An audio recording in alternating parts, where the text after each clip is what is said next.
दुनिया की ज़हीन, समझदार और इंटेलिजेंट नेशंस ये जानती हैं कि किसी का कर्ज कैसे चुकाना है।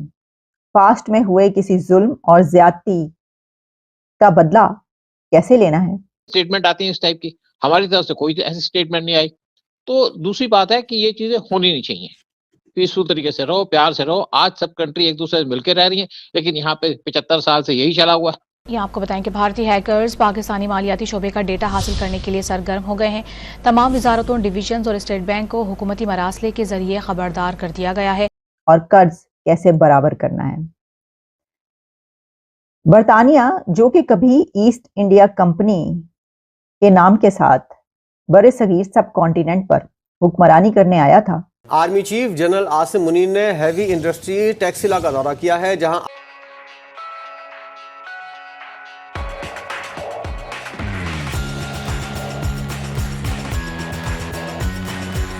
और सोने की चिड़िया को लूट मारकर वापस चला गया।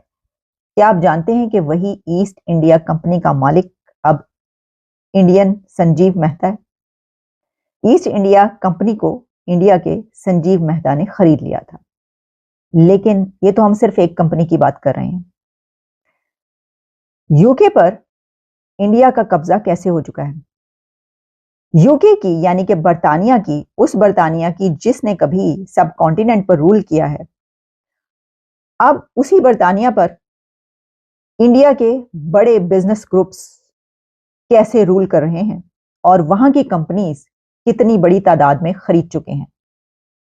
तो बरतानिया यूनाइटेड किंगडम के एसेट्स अब इंडियन कंपनीज के पास हैं। जब हम आपको इसकी डिटेल बताएंगे तो आपको पता चलेगा और आपको समझ में नहीं आएगा कि ये क्या है कि इंडिया के बड़े ग्रुप्स यूके के इतनी कंपनीज क्यों खरीद रहे हैं और क्यों खरीद चुके हैं। तो उसका भी हम आपको बताएंगे कि ऐसा क्यों किया गया या क्यों है। लेकिन इससे पहले मैंने एक प्रोग्राम किया था जिसमें मैंने आपको कहा था कि ग्लोबल टेक ओवर है, कि इंडियन यूथ इस वक्त पूरी दुनिया की टेक कंपनीज पर रूल कर रही है। गूगल से लेकर आप किसी भी बड़ी कंपनी का नाम उठा लें, आपको पता चलता है कि इसका जो सीईओ है वो इंडियन है। तो वो तो ग्लोबल टेक ओवर का पार्ट 1 था। तो आप समझ लीजिए कि ये प्रोग्राम ग्लोबल टेक ओवर का पार्ट 2 है, क्योंकि इसमें हमें पता ये चलता है कि गुज़िश्ता कुछ सालों में इंडिया के बड़े बिजनेस ग्रुप्स, बड़ी कंपनीज ने यूके के तमाम बड़े बड़े बिजनेसेस, बड़ी कंपनीज और ग्रुप्स खरीद लिए हैं। जब हम इसमें देखते हैं कि किसने क्या खरीदा है, तो हमें पता ही चलता है कि सबसे पहले रिलायंस एक सिग्निफिकेंट प्लेयर के तौर पर नजर आता है यूके में। और रिलायंस ने यूके में 2021 में बैटरी कंपनी $100 मिलियन में खरीदी। In 2021, Ambani acquired the iconic country club and luxury golf resort Stoke Park for £57 million. Hamleys, British toy maker, in £68 million, 167 इसके स्टोर्स थे इन 18 कंट्रीज में। और अंबानी ग्रुप ने हमलेज ब्रिटिश टॉय मेकर ये कंपनी 68 मिलियन पाउंड में खरीद ली। जब हम इससे आगे बढ़ते हैं, रिलायंस से आगे, तो हमें टाटा नजर आता है। टाटा भी आप जानते हैं कि बहुत ताकतवर एक ग्रुप है इंडिया का। टाटा ने टेटलेटी $407 मिलियन में खरीदी। Tata steel bought Chorus in 2007 in $12 billion. It was the second largest steel producer. तो कोरस जो था वो क्योंकि दुनिया का सेकंड लार्जेस्ट स्टील प्रोड्यूसर था, जब टाटा ने इसको खरीद लिया तो फिर टाटा दुनिया का सबसे बड़ा स्टील प्रोड्यूसर बन गया और अब ये टाटा के पास है। Tata Motors own Jaguar and land rover for $2.3 billion. उसके बाद टाटा ने एक और कंपनी खरीदी, British salt, in £93 million in 2010। 2010 में टाटा ने ब्रिटिश सॉल्ट भी खरीदी। ये तो हमने आपको नाम बताए कि 2-3 बड़े ग्रुप्स जो इंडिया के हैं। जब आप इससे आगे बढ़ते हैं तो आपको पता चलता है कि इंडिया का group Wipro bought UK based consultancy firm Capco in $1.45 billion in 2021।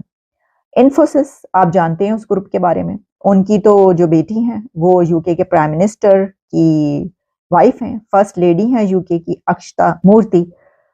Infosys bought Brilliant Basics in 2017 in 63 crore rupees.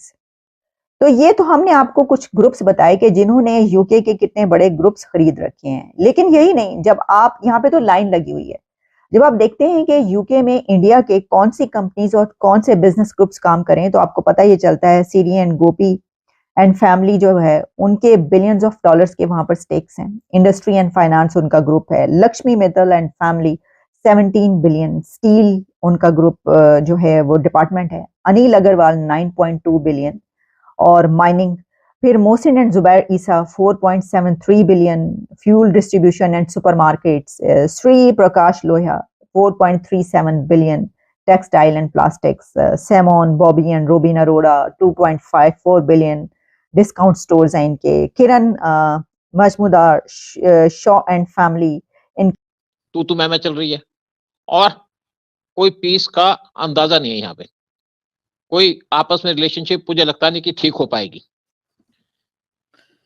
मगर सर एजेंसीज का तो ये जिम्मेदारी होती है, ये रिस्पॉन्सिबिलिटी होती है कि वो जो है एक नजर रखें, चाहे वो आपकी एजेंसी हो चाहे हमारी एजेंसी हो। लेकिन सर कहीं ना कहीं इस वक्त आपने देखा होगा कुछ टाइम से एक अननोन गनमैन की कहानी चल रही है पाकिस्तान में, और पाकिस्तान जी का जी कहना ये है कि जी ये भी इंडिया की तरफ से ही किया जा रहा है। आप रॉ में ऑफिसर भी रह चुके हैं, आपको लगता है कि भारत इस तरह का कोई काम करेगा? देखिए, मैं एजेंसी छोड़ चुका हूं बहुत साल से, लेकिन एक बात मैं कहूंगा, इसमें तीन चीजें आती हैं।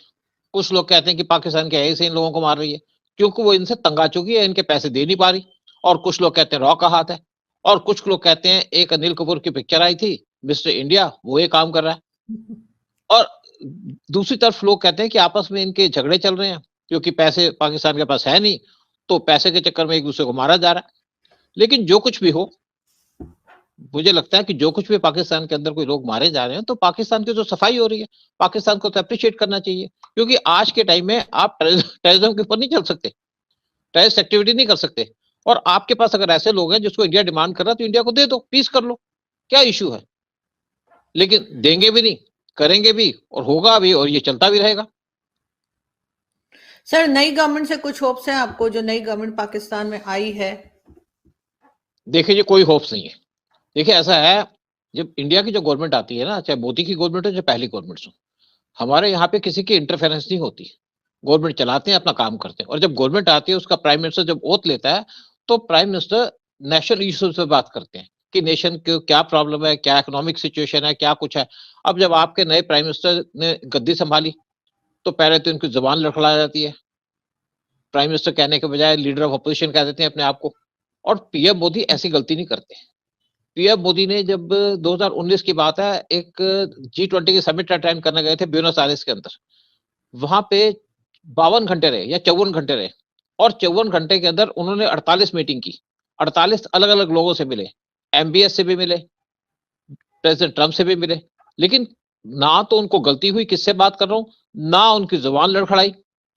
लेकिन पाकिस्तान के जब लीडर्स की जुबान लड़खड़ा जाती है, तो आप क्या सोचते हैं इनको।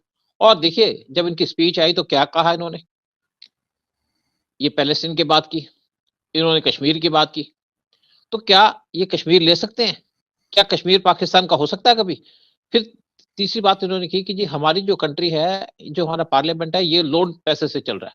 जब आपने इतना पैसा लोन का देना है, प्रॉब्लम आपकी इकोनॉमिक है, लोगों की प्रॉब्लम है, तो उस पर ध्यान दीजिएगा। आप देखिए, पीएम मोदी क्या कभी पाकिस्तान की बात करते हैं? पीएम मोदी सुबह 4 बजे उठते हैं, योगा करते हैं, और योगा करने के बाद वो डिफरेंट इश्यूज पे बात करते हैं, जगह जगह चले जाते हैं। जहां भी कोई प्रॉब्लम हो, पीएम मोदी पहुंच जाते हैं। इस टाइम पे कलकत्ता गए हुए हैं, और फिर उसके बाद तमिलनाडु जाएंगे, फिर तेलंगाना जाएंगे। वो जहां जाते हैं वहां पे प्रोजेक्ट्स को ओपन करते हैं। हजारों करोड़ खर्च करते हैं पीएम मोदी।